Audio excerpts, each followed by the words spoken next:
High, আমি মৌসুমি। আজকে আমাদের রেসিপি হচ্ছে আর মাছের আলু দিয়ে বেশ লাল লাল ঝাল। দেখো, প্রথমে কড়াই গরম করে আমি বেশ মাছে লবণ হলুদ মাখিয়ে রেখেছিলাম। মাছগুলো বেশ লাল করে ভেজে নেব। ওই কড়াইতেই মাছটা ভাজা হয়ে গেলে ওই কড়াইয়ের মধ্যেই আর একটু তেল দিয়ে দেবো ফোড়নে জিরে তেজপাতা, আর দিয়ে দেবো বেশ লম্বা লম্বা করে রাখা আলুগুলো দিয়ে লবণ হলুদ দিয়ে বেশ ভালো করে ভেজে নেব, লাল করে একদম। আলু ভাজা হয়ে গেলে ওই ভাজার মধ্যে দিয়ে দেব বাটা মশলা, যেমন জিরে বাটা, আদা বাটা, শুকনো লঙ্কা, রসুন, পেঁয়াজ বাটা দিয়ে দেব হচ্ছে একটা গোটা টমেটো দিয়ে বেশ ভালো করে নাড়ব। একদম যতক্ষণ না তেল ছাড়ছে ততক্ষণ কষিয়ে যেতে হবে মশলাটা।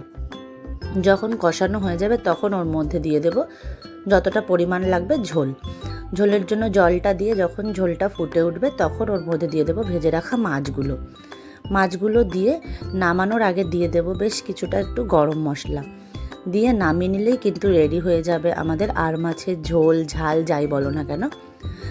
দেখো, দেখতে কিন্তু খুব সুন্দর হয়েছে, খেতেও দারুণ হয়েছিল। আর আমার রান্নাগুলো যদি তোমাদের ভালো লাগে তাহলে একটা লাইক, কমেন্ট, শেয়ার করে